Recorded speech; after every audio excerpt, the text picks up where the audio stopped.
Oke, ketemu lagi ya di video pertemuan ke-14.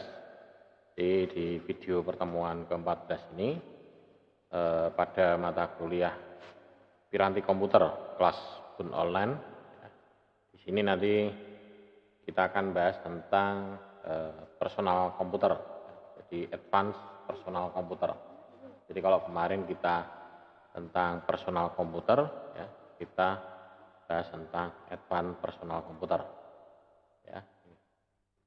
Nah, di sini tujuannya yaitu nanti akan mengenalkan tentang kontrol panel ya di sini. Jadi di sini adalah di manajemen sistem ya di bagian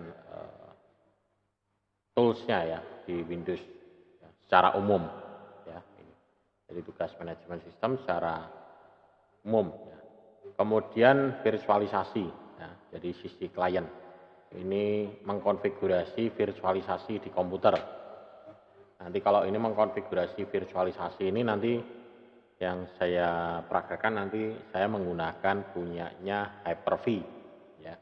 Karena di tempat saya adanya Hyper-V. Kalau saya pasang sebenarnya ada dua ya. Hyper-V itu bawaannya sistem operasi. Kemudian yang satunya adalah VMware. Kalau VMware bisa kita install. Namun kalau kita sudah menginstal Hyper-V, kita pasang VMware tidak bisa. Hyper-V harus kita lepas dulu. Jadi tidak bisa diinstal dua-duanya, diinstal dipasang tidak mau. Kemudian teknik perawatan atau perawatan preventif secara umum dari sistem operasi. Ya. Di sini menggunakan teknik pemeliharaan ya preventif untuk umum dari sistem operasi dari Microsoft Windows. Kemudian proses pemecahan masalah ya baik secara dasar untuk sistem operasi. Ya, terakhir ini adalah menjelaskan cara memecahkan masalah troubleshooting di sistem operasi Windows. Ya, ini nanti ada 4 poin ini yang akan kita bahas ya. Yang bagian pertama adalah Windows Desktop, tools dan aplikasi ya. Jadi di sini kalau di bagian Windows Desktop mungkin kebanyakan sudah pada paham ya di sini.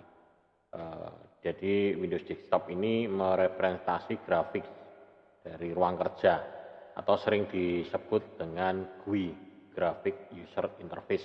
Ya, ini. Jadi dia merepresentasikan dari grafik untuk ruang kerjanya. Desktop ini memiliki icon dan bilah toolsnya yang untuk membuat menu atau untuk menu untuk memanipulasi file. Ya, jadi di sini ya desktop. Tapi desktop di Windows XP ya dengan Windows 7, dengan Windows 8, Windows 10 itu berbeda ya. Kalau di Windows 10 tampilannya semua tampil ya. Karena memang Windows mulai 7, 8, 10 itu memang didesain untuk tablet, untuk layar touchscreen sehingga kita bisa mode touchscreen ya. Kemudian di Windows 8 ini yang memperkenalkan desktop baru menggunakan Ubin ya. Jadi tampilannya adalah mungkin di situ tidak bisa ya ditampilkan ya. Jadi tampilannya dia bentuknya adalah kalau di sini bisa tidak ditampilkan ya di layar sini. Ini masalahnya pakai 2 layar. Ini kalau di pojok sini saya tidak keluar ya, ini tidak keluar. Jadi di sini ada tampilannya ini. Mesti saya harus nge-switch ya, nge-switch ke layar satunya. Ya, jadi tampilannya itu. Kemudian di properti desktop ini, desktop Windows ini sangat dapat disesuaikan ya. Artinya di customize. Kita bisa mengcustomize ya. Ya mungkin termasuk mengatur ulang judulnya, mengubah warnanya, suaranya, ya, mengubah resolusinya ya. Bahkan dulu kalau di Windows 8 dulu itu terkenal dengan namanya adanya Teams, desktop Teams ya. Itu merubah semuanya. Tapi kalau di sini mungkin hanya berubah wallpaper ya. Desktop Teams-nya saya kurang tahu. Di sini ada enggak ya? Jadi kalau kita lihat di sini, ini di bagian, nah ini personalize ya. Sini hanya background aja ya, memilih background. Nah, ini pilihan backgroundnya, kemudian warnanya, nah, ini kemudian themesnya. Nah, ini themesnya ini bisa kita pilih. Ini bisa kita install, bisa kita tambahkan. Ya, ini themesnya. Kalau ini themes bawaan, ini ada yang tambahan di sini. Ya, ada tambahan, ada bawaan. Ya. Jadi bisa kita pilih di sini. Pilih, kemudian nanti bisa kita ubah. Bahkan ini bisa merubah semuanya, warna dan semuanya. Ini kalau di Windows 10 ya. Tentunya di Windows 8 juga sama. Ya, ini. Kemudian di menu Start ini. Jadi di menu Start ini mengizinkan pengguna untuk mengelola program, mencari komputer, dan memanipulasi aplikasi yang sedang berjalan. Jadi di menu Start ya. Sayang di sini tidak bisa ditunjukkan ya. Mungkin kalau saya bukakan di ini ya. Di sini ada Windows XP. XP-nya tidak ada sini ya. Basis data, Bon Dever 5, London, Tunis, Ubuntu. Tidak ada ini. Ya paling tidak kalau misalkan Windows Windows ini Windows 10 itu hampir sama seperti ini, Windows Server. Nah, ini. Jadi kurang lebihnya hampir sama dengan ini Windows Server. Tampilannya ya, karena memang ini tampilannya Windows Server 2019 ini ya sama seperti Windows 10. Jadi nanti dari sini, kalau dari sini tampilannya ya ini dalam bentuk Windows jendela. Jadi tampilannya sama seperti Windows 10. Ini Windows 7, Windows 8, Windows 10 sama. Ya. Kalau ini yang saya panggil ini adalah ini Windows Server 2019 ya. Windows Server 2019. Nah, ini, tampilannya sama. Ya. Jadi ini. Kemudian dari sini, nah ini full screen ya. Passwordnya. Nah, ini. Jadi dari sini kita mengubah-ubah misalkan warnanya, desktop theme-nya. Nah, itu bisa juga. Ini misalkan di sini kita tombol start-nya, kemudian di sini di bagian personalize ya. Bagian personalize. Nah, ini. Jadi kita di sini bisa kita ubah. Ini misalkan themes, ya. Nah themesnya kita ubah, ya. Atau kita bisa juga ambil dari internet, nah, tapi ini harus connect internet ya. Jadi bisa juga kita ambil dari internet atau download ya, kemudian nanti kita pasang di sini. Jadi desktop theme-nya seperti ini. Ini kalau yang ini model ini kita tinggal klik aja, ya. Nah ini. Maka dia nanti akan mengubah semuanya. Coba ya. Kontrol panel, ya, personalize. Misalnya kita ubah yang ini, themesnya, nah, kita ubah yang ini. Maka dia, ini karena ini evaluation ya, evaluation day tidak bisa diubah-ubah ini. Jadi tidak bisa diubah-ubah. Ya, jadi ini evaluasi. Tidak bisa ngerubah desktop theme-nya ya, gitu. Ya. Kemudian di sini juga menu start dapat mengakses ya dengan mengklik ikonnya tadi ya. Jadi kalau kita mau pilih di sini ya. Nah, ini dari sini start bisa akses ya. Mencari, dicari ataupun juga akan muncul di sini semuanya nanti. Ya, ini misalkan dibesarkan layarnya, ya. Misalkan tampilannya ini mau dimunculkan semua di sini juga bisa. Ya. Jadi nanti dimunculkan ya, tampilannya dari sini menu. Kemudian bisa juga lihat yang aktif mana di sini. Cuman di sini tidak muncul ya, atau karena belum di setting ya. Kemudian menghapus ya. Start menu dari Windows 8 tetapi menambahkan kembali versi terbatasnya. Jadi Windows 8.1 ini. Jadi ada di menunya. Yang tadinya menunya itu menu drop down gitu ya, samping gitu ya. Kalau sekarang sudah enggak. Jadi langsung tampil di depan semua. Nah ini gambarnya ini kayak di samping ini. Kemudian pengelolaan teks ini memungkinkan untuk manajemen aplikasi yang berjalan di komputer. Jadi meskipun pada dasarnya menyajikan informasi yang sama, ini Windows 8 memiliki tab yang berbeda dari Windows 7 dan Vista. Jadi komputer dan Windows Explorer-nya. Jadi file Explorer, Windows Explorer ini adalah aplikasi pengelola file yang serupa ya. Jadi fitur PC dan komputer ini memberikan akses ke beberapa drive. Kemudian ada juga di sini library ya, perpustakaan Windows memungkinkan mengorganisasi ya konten yang mudah dan tidak perlu memindahkan file. Jadi kemudian menyajikan konten dari lokasi yang berbeda di folder yang sama. Jadi kayak apa ya? Kalau di komputer di sini adalah quick access ya. Jadi kita bisa mau mengumpulkan di sini ya, tanpa harus memindah-mindah ya. Jadi lokasinya biar tetap di sana, tetap ini. Bahkan kalau sudah menggunakan seperti ini kadang saya juga lupa ini lokasinya di mana yang tidak tahu. Karena sudah dibuat shortcut seperti ini. Jadi quick access-nya ya. Oh ini yang sering digunakan.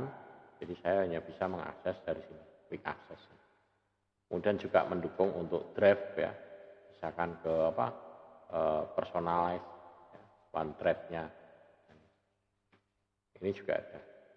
Kemudian install dan uninstall pemasangan aplikasi ini juga memudahkan ya. Jadi proses install dan uninstall itu harus perlu dilakukan dari manajemen ya, di manajemen tools di control panel. Jadi untuk menginstal dan uninstall ya, jangan langsung dihapus dari ini, dari luar itu ya, karena itu nanti akan menyebabkan rusak ya, filenya akan rusak. Jadi harus dihapus dari uninstall, karena dengan uninstall itu nanti registrinya juga akan hilang semua, akan ikut terhapus semua. Jadi registrinya itu akan terhapus ya. Jadi dengan begitu akan ini akan bersih ya gitu.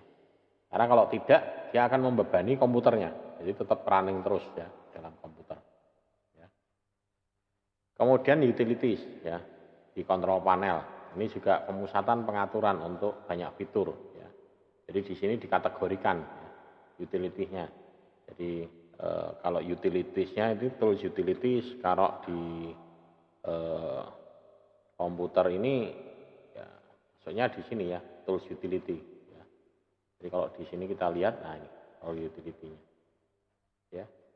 Kita bisa juga ketikkan dari sini menggunakan control panel ya. Jadi kalau kita menggunakan control panel ya bisa juga ya. Ya tampilannya hampir sama ya dengan ini utility-nya. Jadi, kalau di sini kita ketikkan control panel ya. Nah, saja kontrol panel ya, panel untuk mengontrol ya. Nah ini tampilannya seperti ini ya. Ini sebenarnya kontrol panel ini tampilan mulai dari Windows berapa ya 95 ya, 95 sampai sekarang ini masih tetap dipertahankan, ada semua, ada terus ya, cuman hanya beda ada penambahan dan pengurangan fiturnya, tapi dari sisi tampilannya sama semua. Ada sistem nah ini ada sistem di sini, kita bisa lihat di sini untuk melihat sistemnya juga bisa ya. Jadi sistem kalau home ya ini. Jadi dari sini sistem di sini sama sebetulnya ya. Itu. Ini aplikasi untuk install dan uninstall. Tapi kalau dari kontrol panel ya sama di sini add and remove program ya nanti masuknya. Jadi kalau kita di sini kita masuk di sini kontrol panel ya ini. Nah di sini, jadi di sini menunya banyak sekali ya, ada add and remove program ini add and remove program ada enggak? Nah, ini tools font maksudnya bukan add and remove program ya. Nah ini program and fitur ya. Kalau dulu namanya add and remove program, nah, sekarang ini program and fiturnya. Jadi kita pilih di sini, nah ini baru bisa menu. Pilihannya ada uninstall atau change ya di sini. Ya, ada uninstall ataupun change. Nah ini. Jadi menu pilihannya ada di sini. Kalau dulu ini namanya remove, add and remove program. Nah, tapi sekarang ini program and fitur. Ya, jadi di sini. Jadi di Windows XP, Windows 7 itu kelihatannya add and remove program. Ya. Nah ini fitur-fitur yang ada di kontrol panel ya, kontrol panel. Kemudian akun pengguna. Akun pengguna ini memungkinkan untuk memanajemen akun ya. Biasa monitor program dan mengeluarkan peringatan untuk tindakan yang mengancam sistem. Jadi akun pengguna. Akun pengguna ini bisa kita tambahkan juga di sini. Jadi kita bisa membuat lebih dari satu akun. Di dalam sini kita bisa akun. Jadi kita bisa menambahkan. Kebetulan di sini hanya satu saya buat. Ini kalau mau saya demokan, kalau ini takutnya nanti ketutup ya. Maka saya demokan pakai yang ini aja. Nah, misalkan di sini saya bisa enggak ini menambahkan akun gitu ya. Ini coba di sini saya masuk dulu di kontrol panel ya. Atau langsung di sini ya, akun. Nah, di sini bisa nambahkan ya. Ini. Nah, dari sini kita bisa nambahkan create picture di sini. Atau bisa juga kita buat baru ya. Atau bisa juga kita buatnya dari ini menu manage ya di sini. Manage. Nah, kok manage muncul ini. Ya ini. Manage lokal user komputer. Bukan ini kebetulan ini server ya. Kalau di manage di sini adalah klik kanan properties. Mungkin ada enggak? Ya ini karena ini server ya, agak beda ya. Mestinya di sini ada nih manage. Ya. Kemudian masuk ke kalau ini dashboard. Oh server kan di sini. Event ada. Manage ya. Coba manage ada enggak? Tools enggak bisa diklik ya. Agak lambat ini, CC. Agak lambat. Nah, jadi dari sini kita bisa nambahkan ya. Ini nanti. Nah, ini malah not responding. Ya. Not responding. Coba kita tunggu dulu. Tools. Nah, ini tidak ada manage-nya. Ya, agak lambat ini. Ya. Oke. Nah, manage sini ya. Kemudian di sini ada bukan nih, tools ya. User komputer management. Ya. Nah, ini. Dari sini kita bisa tambahkan usernya ya, dari komputer management. Misalkan saya tambahkan di sini new user ya. Username-nya di sini Tony gitu ya. Ini misalkan full name-nya Tony Janarko. Kemudian description-nya apa misalkan dosen. Password-nya harus diisi misalkan. Ya, ini. Kemudian ini user must change password at network logon atau enggak. Ya, kemudian dia nanti statusnya apa? Sebagai admin atau user biasa. Nah, ini sudah clear. Nah, di sini sudah ada. Maka di kontrol panel di sini ya. Kalau di sini nanti di sini sudah muncul mestinya. Ya, ini coba saya back dulu. Masuk ke user mana? Account. Nah, di sini belum muncul ya. Coba tadi jangan-jangan belum diaktifkan ya. Nah ini sudah aktif sih sebetulnya.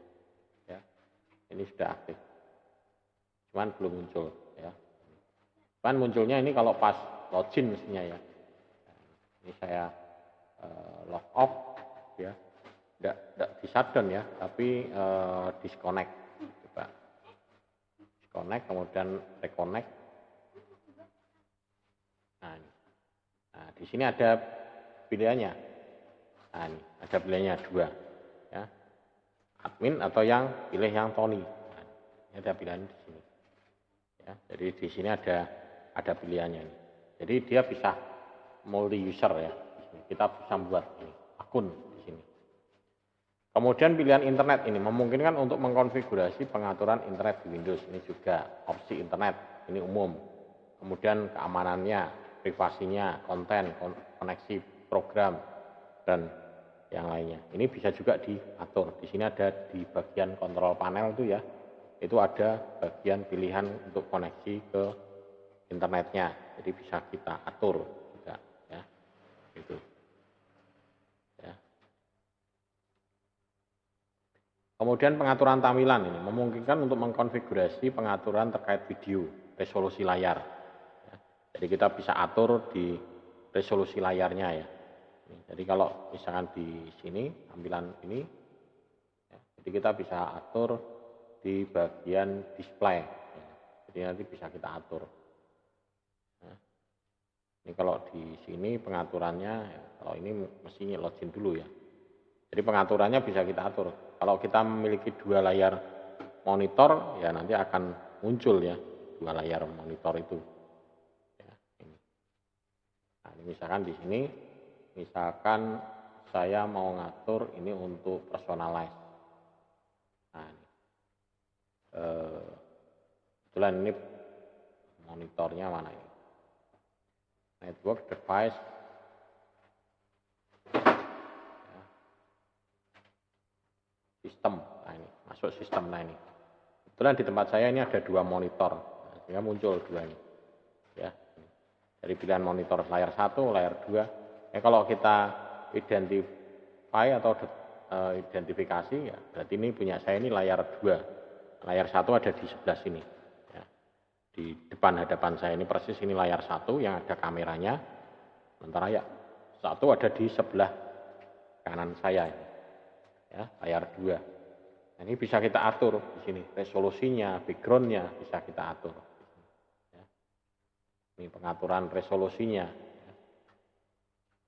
Kemudian pilihan folder ini juga memungkinkan untuk mengkonfigurasi pengaturan terkait foldernya juga. Ya. Jadi foldernya bisa kita atur ya untuk menyesuaikan ya tentang foldernya.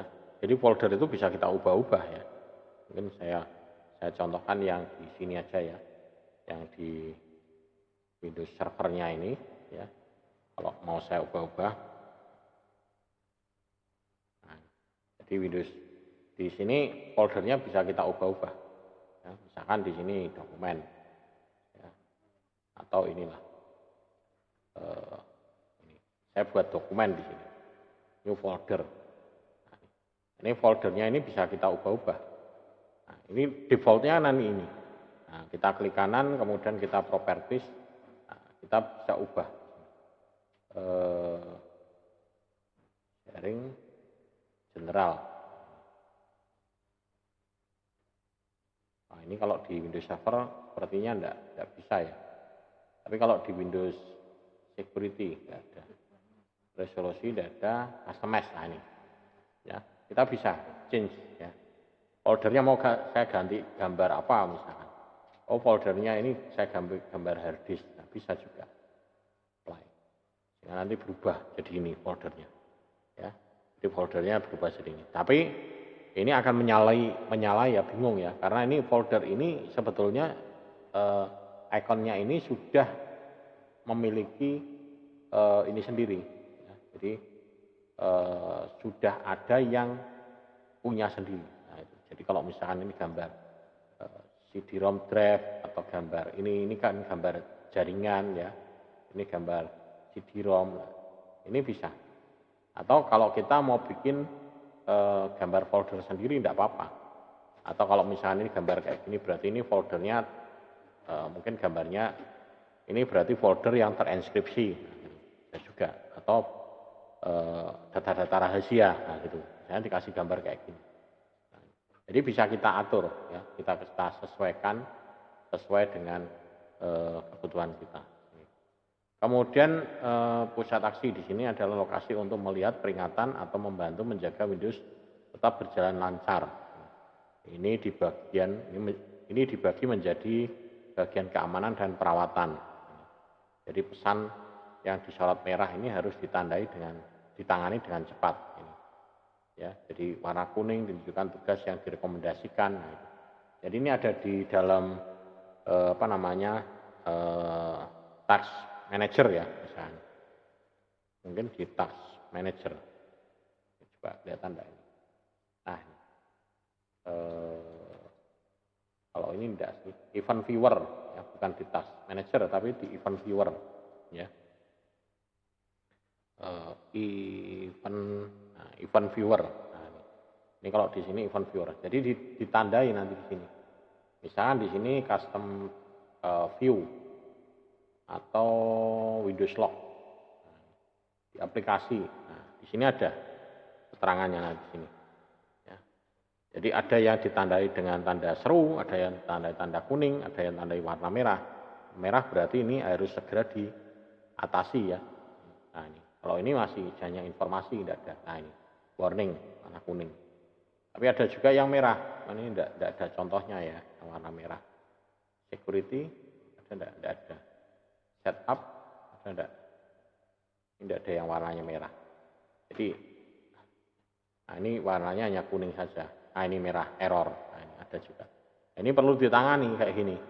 Ini kalau errornya hanya sekali kayak gini, berarti ini Hyper-V ya, Hyper-V switch ya, PM switch. Nah ini ada error.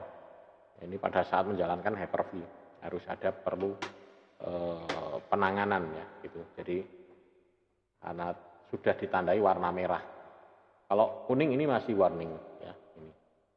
Ya. Nah ini dari sini. Ini biasanya kalau di server sangat perlu dimonitoring ini ya. Forward event, ini forward event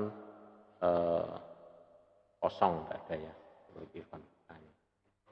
Kemudian Windows Firewall. Nah, Windows Firewall ini juga membantu mencegah serangan jahat ke komputer.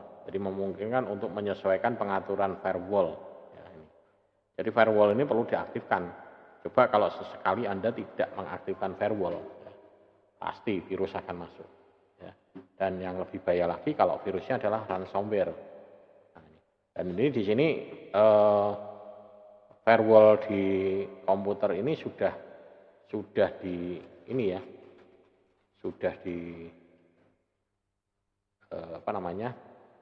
ini, jadi sudah dirancang ya, bahwa ini harus aktif ya. Jadi untuk firewall keamanannya. Jadi untuk firewall keamanannya itu harus aktif. Nah, ini misalkan Windows Security di sini. Saya setting Windows Security. Nah, jadi sini ada firewall protection-nya ya. Ini. Kalau saya di sini pakainya ada Windows Microsoft Windows Defender ya. Kemudian di sini ada aplikasinya ya. Jadi ini kalau kita lihat isinya, nah ini untuk scan virusnya. Di sini ada macam-macam ya. Ada virus threat protection, ada ransomware. Cuman di sini tidak saya aktifkan, no action need ya. Jadi di sini tidak saya aktifkan ransomware. Ini sekarang sudah dilengkapi ini. Karena ini memang virus ransomware ini sangat bahaya ya. Ini dia mengunci, mengenkrip data kita. Ya kalau sudah terenkrip data kita, sudah kita tidak bisa apa-apa. Ya jalan satu-satunya kita harus restore data kita dari backupan. Ya, gitu. Jadi makanya kita lebih baik membackup. Ya.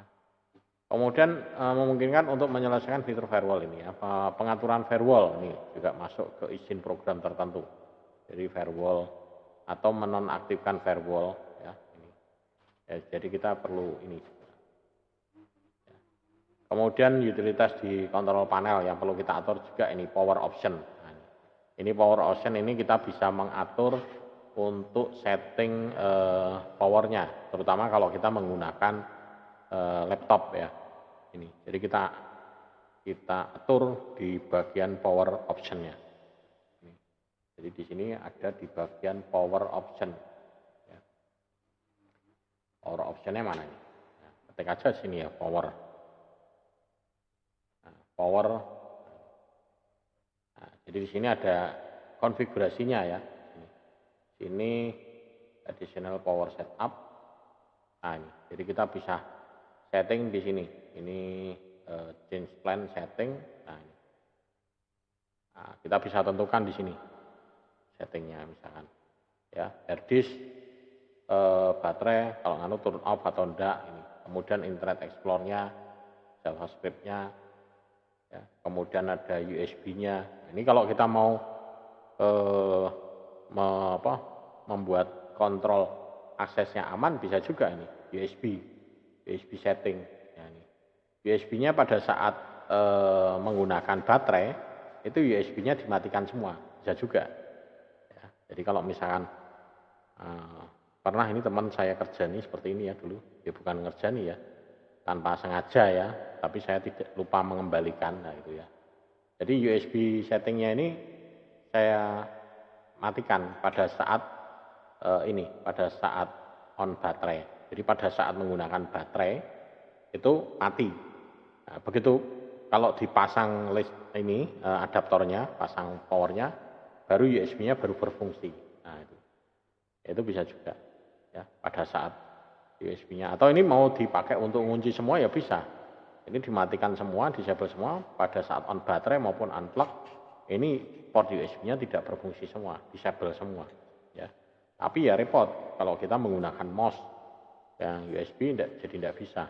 Ya, jadi bisa dicoba ya, Anda coba. Tapi kalau ini saya coba, saya matikan ini nanti putus semua, soundnya akan mati, MOS-nya akan mati ya, karena ini sound saya pakainya USB keluar, bukan pakai yang itu jack itu ya. Kemudian display ini juga sama, ya turn off setelah berapa lama. Nah, ini perlu diatur bisa juga. Baterainya, nah ini baterainya pada saat critical itu berapa, kemudian pada saat baterai actionnya apa. Pada saat low ini berapa persen, ya. Kemudian pada saat ini kritikalnya berapa persen. Ya. Cuman ini baterainya, jadi kalau pada saat kritikal on baterai 20% nanti akan muncul low baterai. Low baterai berarti kritikal nanti kurang dari 10% baru muncul ada kritikal. Lampunya semuanya redup semua. Nah ini yang perlu bisa diatur ya di apa namanya? Di bagian power. Kemudian di bagian sistem utility, ya sistem informasi, ya. Oh ini lupa menerjemahkan ya. Ini pada bagian ini agak lupa untuk diterjemahkan. Ya. Ya. Jadi pada saat ini pengaturannya. Kemudian device manager, printer, sound, ini juga ada pengaturannya tersendiri untuk ngatur printer, sound. Ya. Nah, kemudian untuk utilitas, misalnya wilayah program, ini misalnya Windows 8 memungkinkan untuk mengontrol format angka atau uang. Nah, ini mengatur wilayah zonanya ya. Ini juga perlu di setting. Kadang zonanya beda, kita tidak bisa mengakses program-program tertentu ya.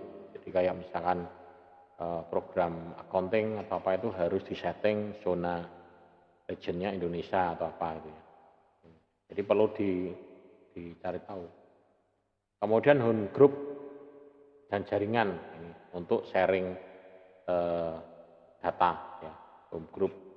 Jadi komputernya maksudnya work group atau masuk ke dalam domain jaringan. Nah, ini pengaturannya juga ada di dalam kontrol panel.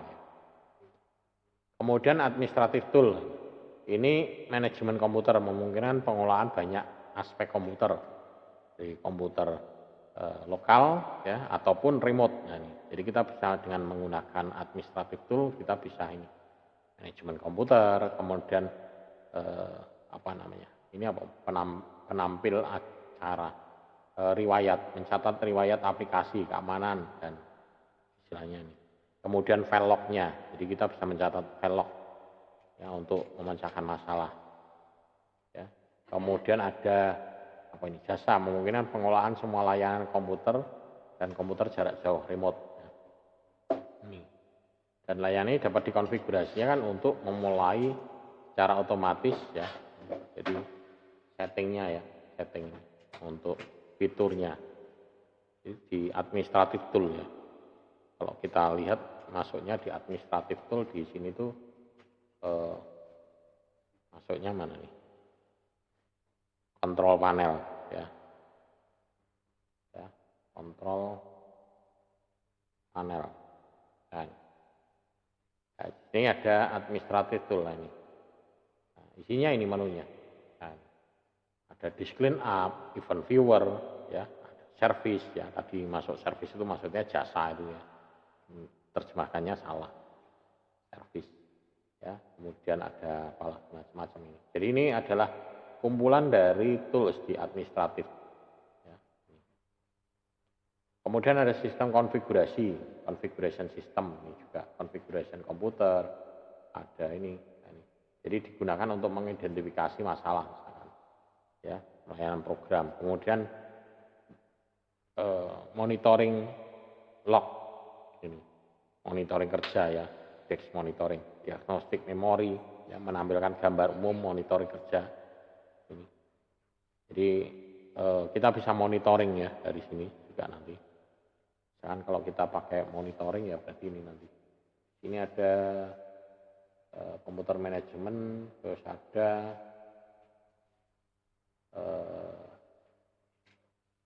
monitoring ya. Ini. Jadi ada monitoring di sini, coba ya tulisannya enggak kelihatan detail. Nah ini performance monitor. Nah ini bisa kita lihat juga di sini perfmon ya. Jadi dari sini kita bisa melihat monitoring. Tinggal yang mau kita monitoring apa di sini, kita tambahkan aja. Ya. Mau tambahkan apa? Memorinya, harddisknya, jaringannya, atau apa. Jadi kita tinggal add-kan aja di sini. Jadi kalau misalnya kita tentang prosesor informasi itu apa? Misalkan totalnya, tinggal kita add aja sini. Oke, nambah. Nah, jadi nanti di sini akan nambah banyak ini. Nah, ini prosesor informasi. Jadi kalau kita kerja, tapi ya ini untuk tujuan monitoring ya, untuk menganalisa. Jadi apa yang akan kita analisa? Database juga bisa di sini, ada database. Ya, ini. Jadi adalah ini salah satunya juga ini, untuk monitoring. Ya. Kemudian disk defrag. Disk defrag ini kalau harddisknya sudah menggunakan SSD tidak perlu. Ini menata ulang. Menata ulang terutama partisi drive C ya, karena apalagi kalau komputernya itu dipakai untuk sharing printer, nah itu wah, sangat apa namanya perlu sekali untuk dilakukan defrag. Tapi kalau SSD ini tidak membutuhkan defrag ya, jadi dia tidak perlu karena dia bukan lagi disk ya, tapi di sini adalah apa penggunaannya adalah memori. Ya. Kemudian ada disk error checking. Ini memindai hard drive yang mencari struktur atau kesalahan permukaan disknya atau scanning ya, disk scanning ya. Error checking nah, di sini ada ini. Jadi kita bisa nyari yang bad sector atau apa ya. Nah, bisa ditandai supaya tidak ditempati oleh file.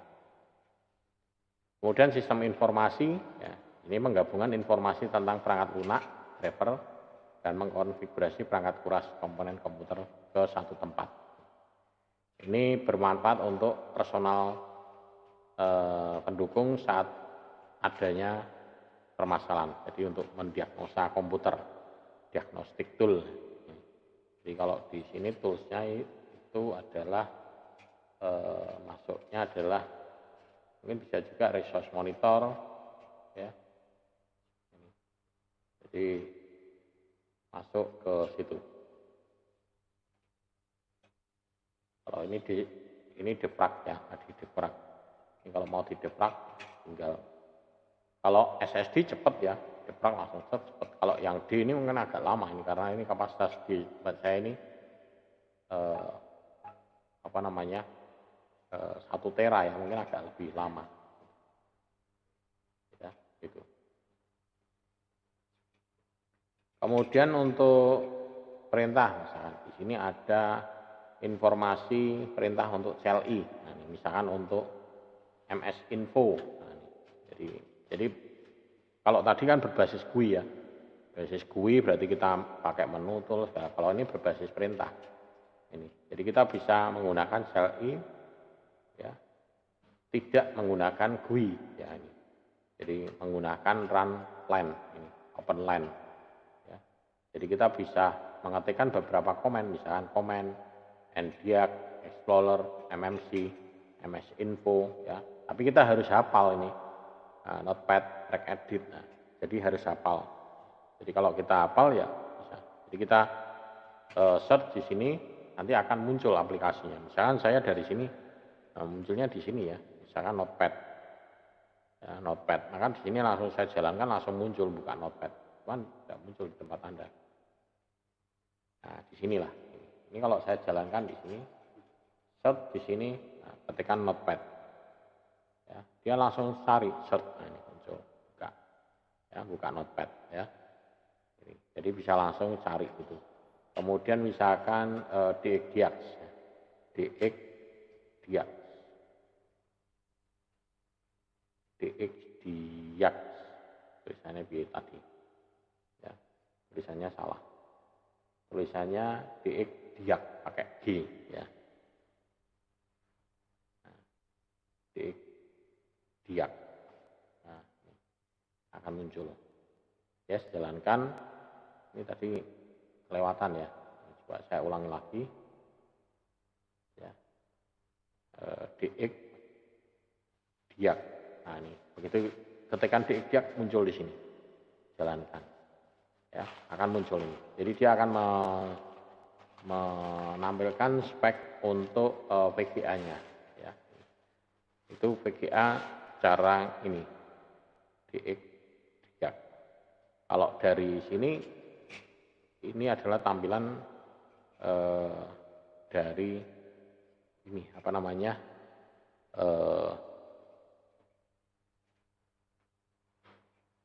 dari yang laptop. Kalau yang ini dari virtual, ya. Yang ini dari virtual, yang sementara yang ini, nah ini dari laptop saya. Ini ada muncul display 1, display 2. Jadi display 1 dia menggunakan ini internal memorinya ini, yang display 2 dia ada lagi, ya. Display 2 di sini pakai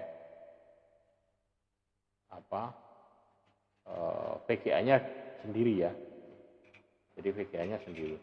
Ini kalau VGA 1, ini VGA 2. Ya. Kemudian di sini kalau misalkan render ya. Ini sound-nya ada sound 1, ada sound 2 juga, ada sound 3. Ya, ternyata sound-nya saya ini menggunakan banyak ini ya. Ini sound untuk dari monitor LG yang pakai HDMI.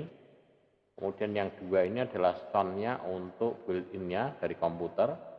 Kemudian sound yang ketiga adalah yang USB yang sekarang saya gunakan. Ya. Sementara inputnya ada ini, ada USB, keyboard mouse, ya. Ini. Nah ini dengan menggunakan ini kita bisa menganalisa ya, DXDiag. Nah, kalau kita tidak tahu ya, ini menunya ada di mana, ya kita panggil aja namanya, akan muncul nanti DXDiag. Kemudian virtualisasi dari sisi klien.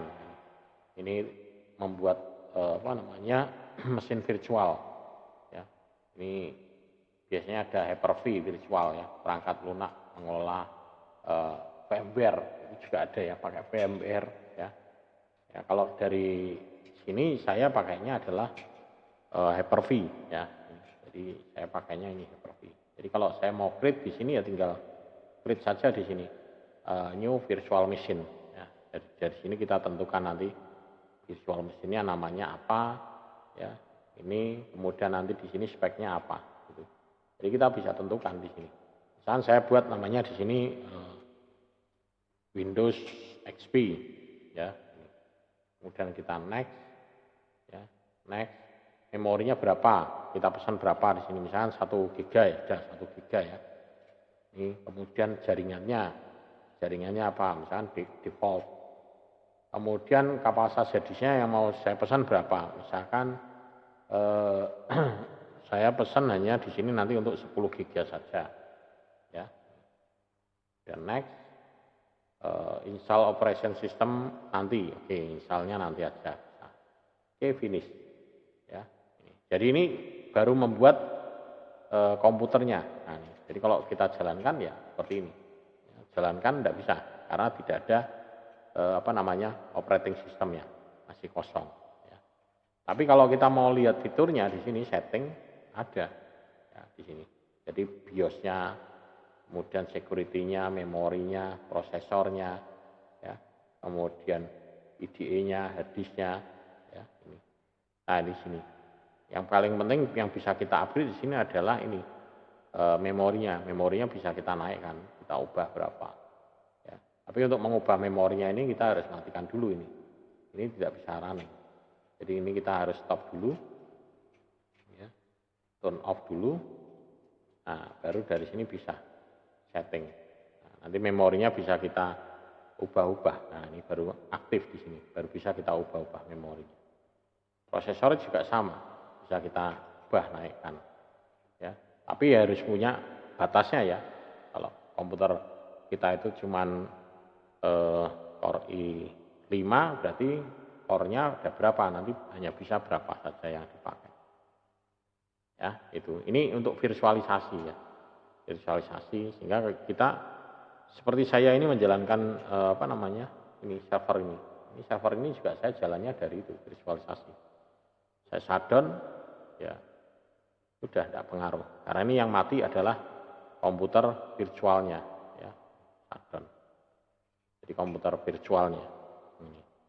Ya, di komputer virtualnya. Jadi kalau misalnya saya jalankan DOS ya bisa di sini. Windows Server, cuman ini Windows Server saya kasih nama beda-beda. Ini nanti di kelas selanjutnya ya, ada mata kuliah pengelolaan administrasi server nanti saya menggunakan ini. Lebih prakteknya lebih menggunakan ini. Ya. Hyper-V ya ini. Jadi macam-macam. Teorinya adalah ini ya. Jadi kita menggunakan server di sini. Nah, di sini ada hardware-nya, Hyper-V, OS-nya ada di sini, bisa banyak. Tergantung dari hardware-nya, kemampuan hardware-nya dia mampu membuat berapa. Ya, karena setiap kali satu ini dia akan memotong memori yang kita pesan. Nah, itu. Jadi jangan sampai kehabisan. Saya pernah itu membuat penelitian ini pakai komputer Core i3 ya, memorinya 8 GB. Itu hanya bisa membuat maksimal sampai 5 atau 6. Sementara yang ini Core i berapa ini?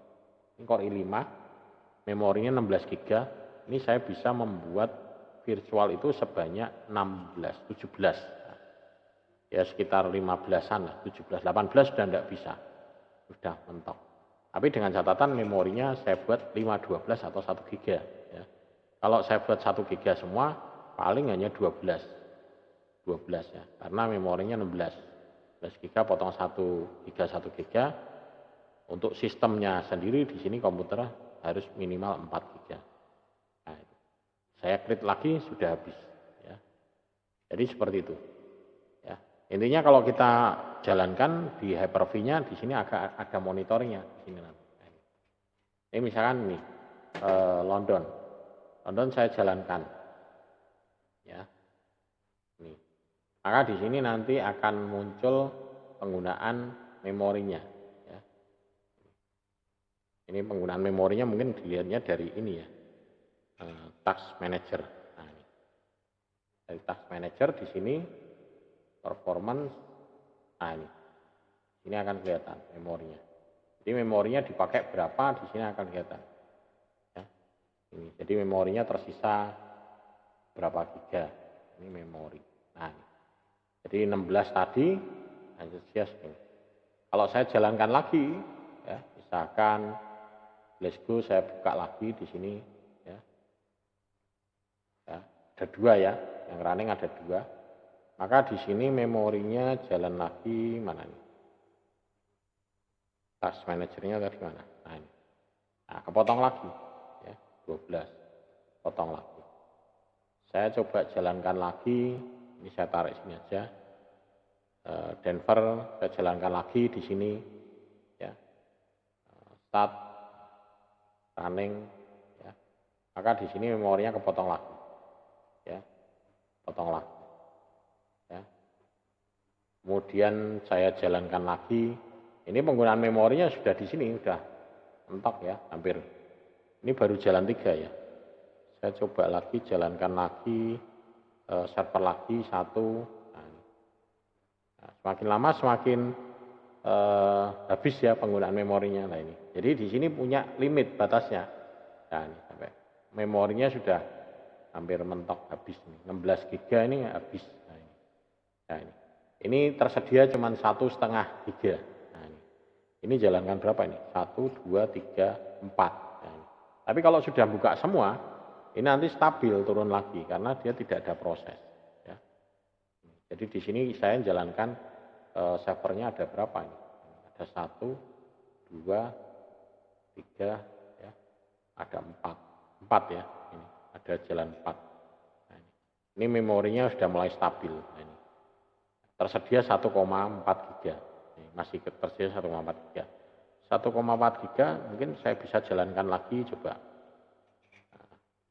Nanti kalau hang ya paling blue screen gitu ya. Blue screen udah mati gitu. Nah ini jalan. Memorinya tinggal berapa di sini nanti. Ya tinggal 800 sekian. Ini saya jalankan lagi sekali lagi. Udah tidak mau mestinya ya. Oh ini sudah tidak mau. Ini sudah habis ya. File gagal. Sehingga di sini sudah tidak bisa jalan lagi. Ya, ini. Ini sudah gagal. Ya. Jadi memorinya sudah kurang ya ini.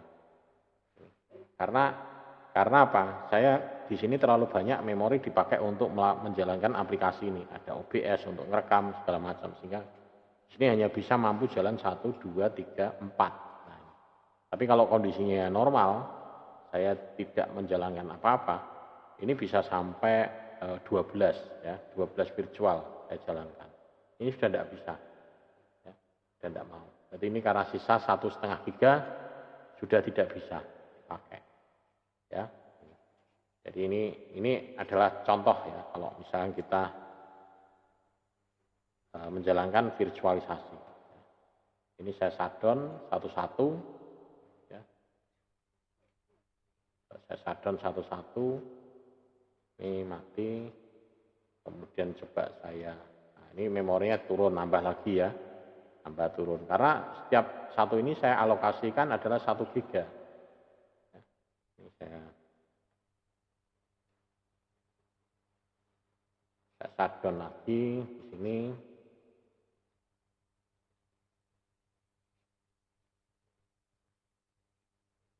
Nah ini saya shutdown turun lagi ya. Nah ini tambah lagi sisanya. Kemudian ini saya shutdown lagi juga misalkan diminta ganti password tidak usah aja.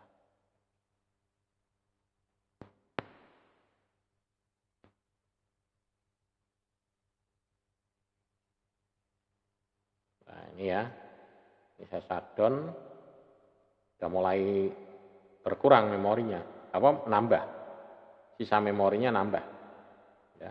Ini. Nah ini sudah mulai nambah, kembali 4, sisanya 4 GB. Ini tinggal satu lagi. Ya.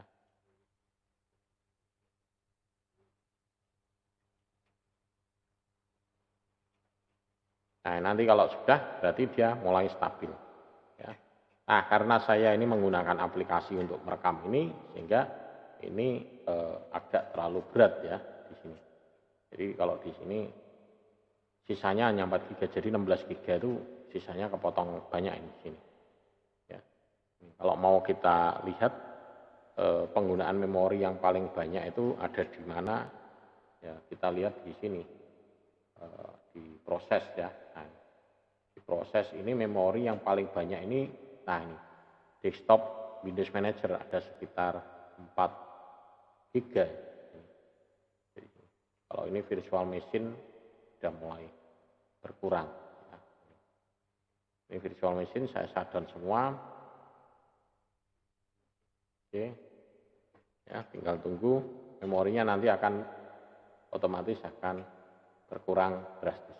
Ini tinggal 4 giga. Ya, itu. Ini belum mati total ya. Masih ada satu yang running. Ini di sini ada satu yang running. Nanti di sini begitu ini off, ini akan mati total. Di sini alokasi memorinya adalah 1 giga. Ya. Oke, kita lanjutkan ya. Ini saya tutup aja. Nah, ini sudah mati. Kita tutup. Nah, udah.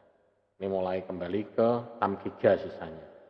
Isinya nanti bisa turun lagi. Ya. Oke. Kemudian tindakan preventif. Ini. Tindakan preventif untuk maintenance. Ya. Tindakan preventif untuk maintenance ini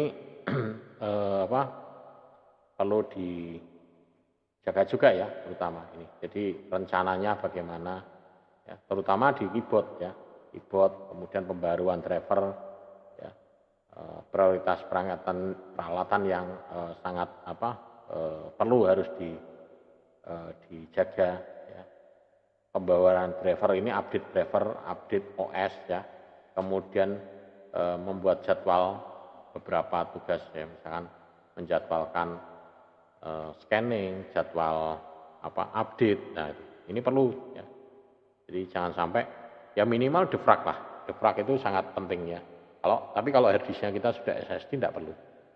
Tapi kalau masih yang hard disk itu perlu di defrag. Ya, tapi biasanya defaultnya itu dia running otomatis ya, defragnya. Running otomatis dan dia akan berjalan dengan sendirinya sesuai schedule-nya. Kemudian restore point, nah ini juga perlu ya, restore point. Ini berisi informasi tentang OS program yang diinstal. Jadi kalau misalnya kita melakukan install, maka dia secara by defaultnya dia akan membuat backupnya, restore point-nya. Ya. Sehingga kalau misalnya terjadi apa-apa, dia akan mengembalikan datanya itu secara otomatis. Ya. Jadi memungkinkan komputer ini untuk mengembalikan ke status operasi sebelumnya jika terjadi kegagalan. Ya. Kemudian backup ini, backup juga sangat penting ya. Backup jika dilakukan dengan benar dan tidak perlu mencadangkan semua file ini. Kemudian Windows 8 ini menyertai ada backup file juga.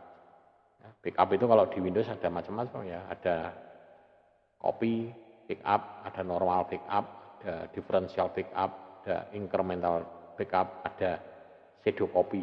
Nah itu kalau nanti di mata kuliah pengelolaan administrasi server nanti itu akan ada bahasan sendiri ya tentang backup. Kemudian menerapkan proses troubleshootingnya, ini langkah-langkahnya sama seperti yang sebelum-sebelumnya. Identifikasi masalah, tetapkan teori penyebab kemungkinan, uji teori dan menentukan penyebabnya, kemudian buat rencana tindakan untuk menyelesaikan masalah.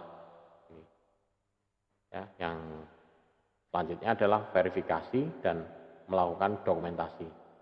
Ya. Ini kesalahan ya, ada. Kemudian ringkasannya. Ya, mungkin ini yang bisa saya sampaikan untuk video pertemuan ke 14 ya, video pertemuan ke-14. Nanti kalau ada yang mau ditanyakan, mungkin bisa ditanyakan. Di sini sudah ada ringkasan sih sebetulnya ya, ada ringkasan. Nanti kita bisa ringkas dan bisa Anda baca-baca lagi dari referensinya ini. Itu mungkin itu saja yang bisa saya sampaikan. Kurang lebihnya mohon maaf kalau ada kesalahan dalam hal penyampaian. Sampai ketemu pada pertemuan video selanjutnya. Terima kasih.